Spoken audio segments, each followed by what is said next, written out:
How's it going? Just sitting here, being all chilled out in my basement, hanging out. Welcome to the Superpilotish channel. My name is Graham Wilson, and today I'm going to be talking about pilot eyewear in my basement. All right, let's put on something that I can actually see here now. And there we go. Oh, hey, whoa, that's a lot brighter. Yeah, hey Dan. Hollywood. Yeah. So I was thinking about what to do. I had a few ideas given to me by my audience, and then I thought, well, that's going to take a little bit of research, and I was lazy and I put it off. But I was always meaning to kind of talk a little bit more in depth about what kind of sunglasses you should get, or what kind of prescription glasses you should get if you're a pilot. And I was looking at there's a lot of information out there on YouTube that can tell you a lot of good information. I guess the information would give you good information, right? But I was thinking there's one little thing that they didn't mention, and I have to mention it. So here we go. And I'll get to that. And I've talked a little bit about glasses before, but today we're talking about eyewear considerations. So I got my whiteboard out here. I'm going to be using my blue instead of my black marker because my black marker is running out of ink. So here we go. Number one, pilot eyewear considerations is to look cool. You got to look cool if you're a pilot, man. If you look cool, you'll fly cool too. Works for Maverick. So anyways, speaking of Maverick, what kind of shades did he have? Okay. I'm going to go over kind of the history of my shades. I've got a lot of different ones here. Some are outdated, some are newer. And okay, so the very first, when I was first learning how to fly, of course, you got to go out and get the Ray-Ban aviators, right? So I went to just a, I don't know, little place around in town here, and I said, well, I'm learning how to fly. And I got my prescription because I need prescription sunglasses too, not just these guys. And so I said, I don't know, what's a good kind to get? Now, this is sort of pre-internet. Yeah, I think it was. It was just, there wasn't a whole lot of information on the internet at the time. It was maybe 2002, something like that.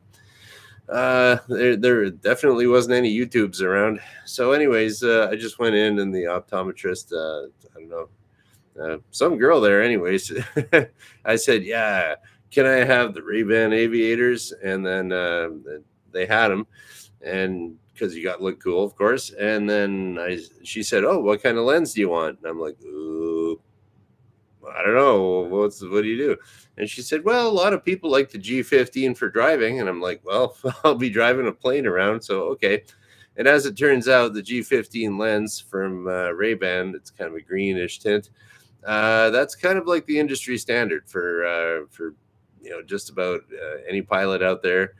The people have their own preferences of what tints they want, but there's certain things that are pretty common that you should be paying attention to if you're going to be flying. So like I said, you do have to, number one, look cool, but part of looking cool is being functionally cool. So yeah, one of the things that you'll see with some sunglasses, they'll be you ever see those glasses that the girls wear on the beach? Some guys do too, I guess. And they got like big plastic arms on the side, like this big thick plastic going back, and makes their eyes look like bugs or something. Those aren't the best flying glasses, and usually they have a very dark tint too for them. But I did know a guy that flew with them, but I mean, I think he was prioritizing the style more than the function, I think. But you can still be cool and functional. So the reason why you don't really want to have big, thick arms on the side is because when you're coming into land, you do rely on a little bit of that peripheral vision to, judge your height to the ground. So, I mean, it can be done, but it's making your job a little bit harder if you have the peripheral vision is blocked out. The other thing there too would be to, if the arms are really thick like that, if you're putting on your headset, which I will demonstrate. Yeah, so this is the old reliable headset. It's probably about 25 years old. And yeah, so if you're putting that on, you can see, yeah, you can kind of see there where it has to, it's going to be covered up by the cup of your headset. So, I mean, ideally, what you would have is a wire, like that, nice and thin. And then when you cover up, yeah, so this has like a gel, it's kind of like a gel sponge thing, and I got some fabric cover over it. But that you want a nice seal there to seal out the noise, so it doesn't go deaf. And yeah, so you don't want the arms too thick. And okay, so that's the one thing to consider.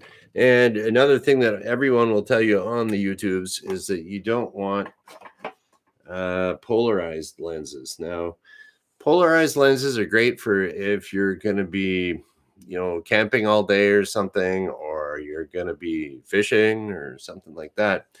And I'll kind of get into why you want non polarized. So going back to the first ones I got. Okay, number two, we want non-polarized lenses. The first ones I got, it was okay.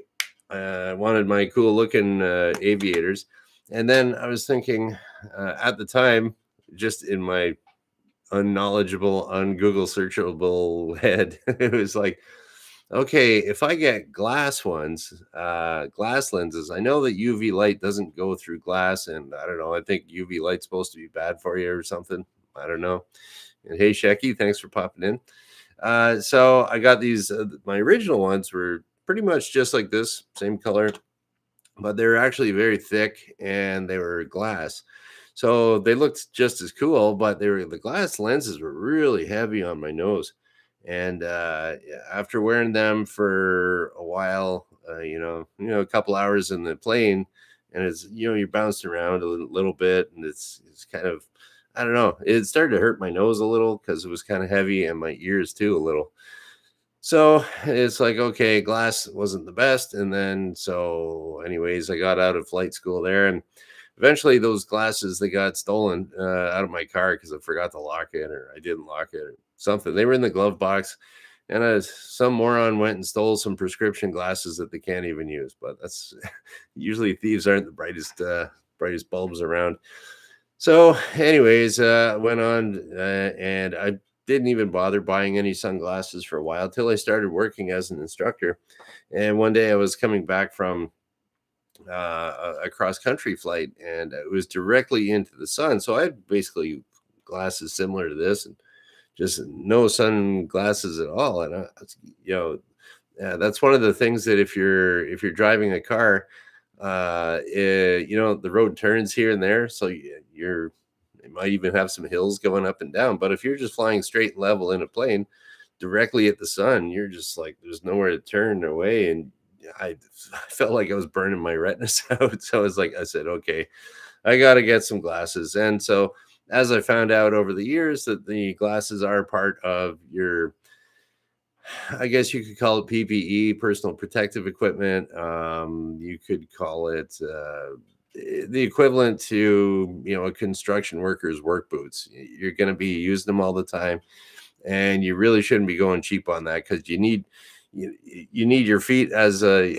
as a construction worker, so you got to protect your feet, and you need your eyes as a pilot, so you got to protect your eyes too. So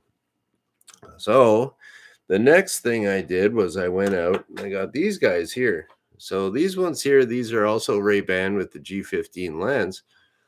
But I didn't know at the time that the guy says, "Oh, you're a pilot. You need them polarized." And I'm like, "Oh, okay, I guess he's the expert." Well, it turns out no, he wasn't. So you'll find that as you get older, that people that think that they're the experts, sometimes they're not. They just might be old non-experts. So I got these guys here, and I really liked the design of these. So these ones here, they called them the General because it kind of looks like, I don't know, General MacArthur or something like that. So that's the General, and this is your standard aviator. So what I like about the general, it had better coverage of the sun. Like it was blocking more out. So you could say like right by the bridge of the nose, get all my face grease off of there. So you can see on the generals right by the bridge of the nose, it kind of comes to like a little point almost. And then you compare that to like for the lens, compared to this guy here, like right here compared to there. So the distance, I don't know. These guys here, the generals, they kind of block off a little bit more sun right in the middle, and they're also more of a. They come a little bit deeper here by your nose. It's not such a teardrop shape like your aviators. So and it covers out just a little bit under here, and it makes a difference. And they're a little more squared off on the edge.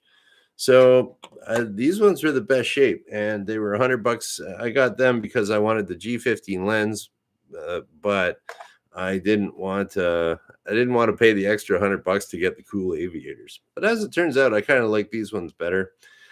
And as us old guys get older, you're I kind of noticed that well, just about everybody, well, just about no everybody, when they get to right around 40 or so, the eyes start to change a little bit for everyone. So if you never needed glasses, you always had uncorrected 20/20 vision.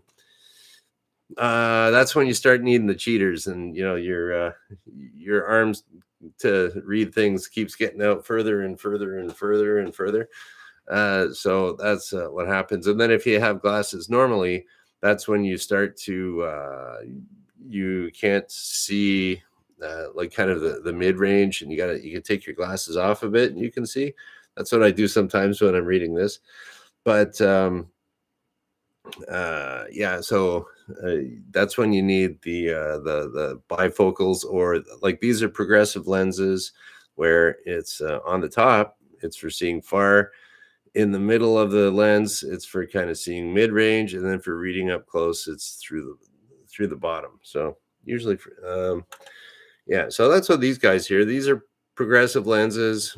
These are progressive lenses. These ones were not. So I was having a hard time reading the map, and so the aviation doctor busted me on that one. He's like, "Here, read this," and I'm like, he's like, "You might need to tune up on those glasses." And he was right. So, anyways, but he said, "Oh, can you take off your glasses and read them?" Yeah, okay. Well, get some better glasses. And I'm like, "Oh, okay, Mr. Doctor Guy." So turns out that guy is like a super genius. He's also a pilot, so I'll take his word for it. And what else we got here? So I went to the generals. Then I needed my progressive lenses, and I got the actual. I wanted to get the real aviators, and then I found out they didn't have as good coverage as the generals. Okay, but they're still good. These are my legal glasses, technically or legally in Canada, anyways. I'm pretty sure it's in the States that if you have glasses, you're required to have a backup pair with you at all times. So I do like the Ray-Bans that. Which one's this here? Okay, I think that was I don't know. I always try to put your name on things. Can you see that upside down GW? Oh, it says like CM. There we go, GW. So that's me. That was for the generals, I think. Put that away, and then yeah. So the Ray-Ban also has this nice little case where it just kind of shuts nicely, and it's a hard case. So I like that about the Ray-Bans too. And they just, it's just like a little clam. You put that in your pocket and you don't squish them as much. And oh, hey Jordan, welcome to the show again. And I'll also show you what was I talking about here? Oh, I gotta be writing this stuff down so I can make do a little summary like I like to do. So what was the other thing I was saying? Yeah, get your progressive lenses if you have to, so you can read the maps. I'll say progressive lenses. Now, if you're one of those guys that you don't need like you just need the cheaters or the reading glasses, what you can do is you can go and get. All right, I'll use my cheapos as an example. You can just go get yourself. Like you go, it's going to cost you a bit of money, but it'll look like normal shades, and you can have just the very bottom of them. The very bottom of them can be that'll be your reading glasses. So you won't have to like, okay, take off the shades. Then you got your little reading glasses on a string. Put those on, take them off. Put the shades back on. Eyes adjust to different light levels. So yeah, there is a way that if you need reading glasses to fly, and that could be a requirement for your license. You can just get them, go to the optometrist and say, I want a progressive lens with like basically it's a no lens at the top and the mid, and at the bottom, that's the proper reading glasses. Now, these guys here are junk. I got this little, it is like a little kind of sort of plastic case thing. I keep these in the car so I don't care if they get stolen because I just went to this one place online. It was like $8 glasses, and I think I paid $10 for these for prescription glasses direct from China. So you know they're good and high quality, and they fit perfectly, right? So I got them. It's like, hey, 10, $12. Hey, what can go wrong, right? So I got them, and they were supposed to have some kind of brown green tint or something. They gave me it's got some kind of weird blue tint. And if I put them on and I'm driving, all the trees look orange and the sky looks green, and like everything just looks messed up. So I thought, I'm not wearing these when I'm flying, that's for sure.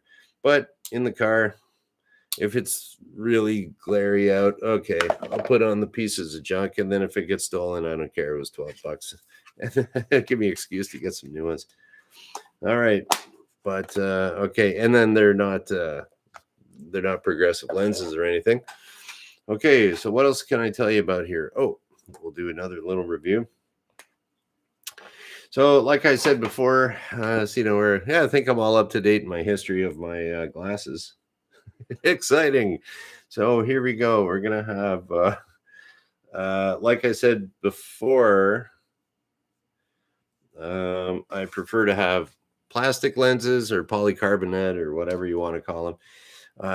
So it's a little bit lighter on your nose, and it's more comfortable, and you're gonna wear them. And yeah, not glass. And another one, if they do ask you, this I'll tell you a little story about how the anti-scratch.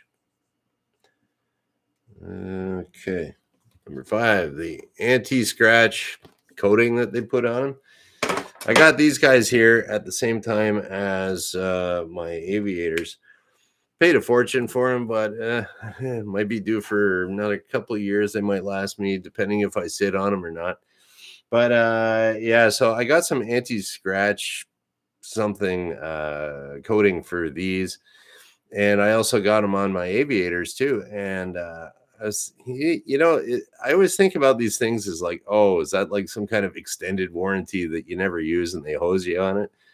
But I can tell you from experience that the anti-scratch film that you get, it's worth it, because these guys here, it was like maybe about a week after I got them. And if you ever do get progressive lenses, it takes you a little while to get used to. Things get kind of blurry and look a little weird, but your brain and your eyes figure it out eventually anyways. So I was this one guy was having a hard time starting his airplane. So I was like, oh, he's the flight instructor ear can tell, oh, there we go, he's got a flooded engine. And so okay, well, let's go help this guy out, because not many people know how to not many people have experience starting a flooded engine in an airplane. So, or in the old days with your car, open the butterfly valve and stick a screwdriver in it or something like that. That's going back even before my time, really. But same thing goes with any airplane, and they're real easy to flood. So this guy is trying to impress his girlfriend or something like that, and you could see him sweating and just. And I was like, oh, he's gonna kill the battery. And okay, so I went over. And he opened up the window to the plane. It was a Cessna 172.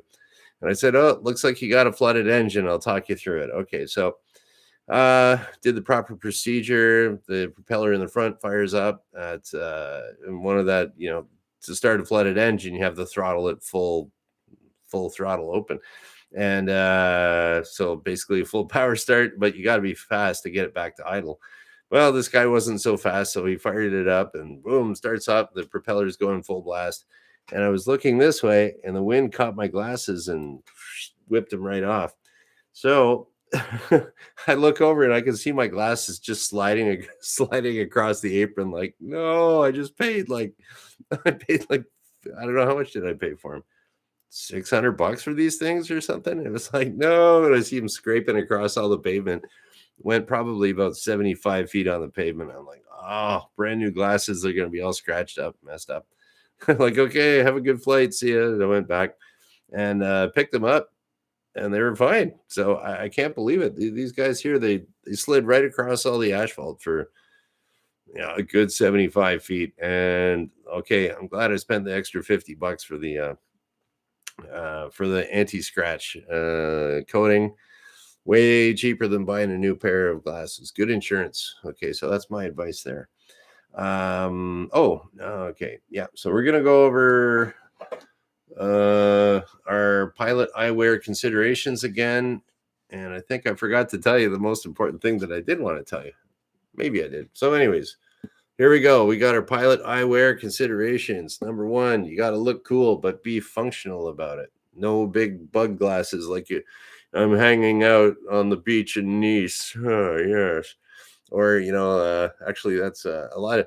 Oh, if you ever get like a girl wearing those glasses and she's wearing a lot of makeup and you get one for like a passenger, she's wearing those big bug glasses and she's all done up, lots of makeup, lots of perfume and stuff like that. Make sure she gets air sickness bag because, and if she's really skinny looking like a supermodel, usually I don't know, they kind of have a hair trigger gag reflexes if they're into modeling and stuff. So yeah, they're gonna get sick on you. So if they look too pretty and smell too good, give them a barf bag. So here we go. And also non-polarized glasses.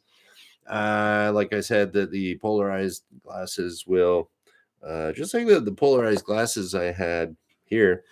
I would come in from, I just wanted to take a glance at the computer inside and I couldn't see anything. And so you can't, anything that's an LCD display, like even if it's in a plane, it'll be all dark.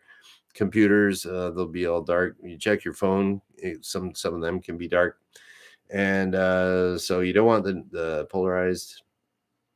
And the other thing there too is if you're flying a float plane, which no one ever tells you, is that, I mean, when you're coming in to land on a float plane and you have the polarized glasses, it really messes up. You can see right to the bottom of the lake, and it really messes up your depth perception of how far you are from the surface of the lake for landing. So that's the bush pilot secret there too.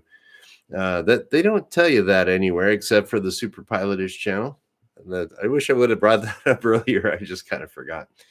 Okay, and yeah, if you do get another thing there too, you're talking about lenses. If they're non-polarized, don't get them too dark because you want to be able to. That was the problem with my cheapo glasses over here, is that I can see out fine, but I try to look inside the car and you can barely make out the instruments.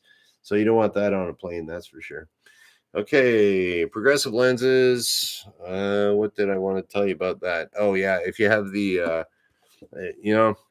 keep your glasses up to date for your prescription. And a handy thing to have would be if you got your sunglasses and you don't need them to see far, but you need your reading glasses. You can have progressive lenses or bifocals to just kind of not be switching your glasses back and forth. That's an option, an expensive one, but an option. And get your plastic lenses, polycarbonate. They're not as heavy, and make sure you pay the extra $50 and get the anti-scratch, so you don't have to have a heart attack like me watching my glasses going across the asphalt. So, anyways, all right, there we go. That's about it for the pilot eyewear stuff. And that took very little research to do. I kind of knew any of that anyways. in the description below, I have a link to it's an FAA brochure. It gets a lot more into like wavelengths of light and how polarized lenses work, the ins and outs, the nitty gritty of it. And so it's a good, very informative pamphlet, or I've seen it in pamphlet form. It's like 6 pages. It's a good read if you're going to be blowing a bunch of money on sunglasses for flying. So here we go. That's about it for the show, and I'm just gonna go through the comments. I see you guys are talking with each other. Good. That's why we're here. All right, and then yeah, I didn't really see any big questions pop up. Shecky, Jordan, Dan, the whole gang's here. Okay, cool.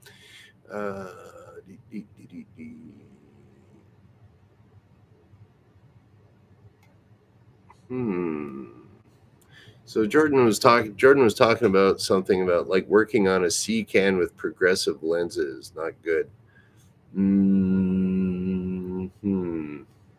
What would that mean? I know what a C can is. Progressive lenses. Oh well. Yeah. It's funny if you have if you catch like little bits of yeah. Anyways, I'll catch a little bit of this here and there and might check it out tomorrow. Anyways, looks like there's no questions, so we're going to shut her down. And yes, you are welcome, Shecky. And oh yeah, dark in the C can tint makes it hard to see what you're doing. Okay, gotcha now.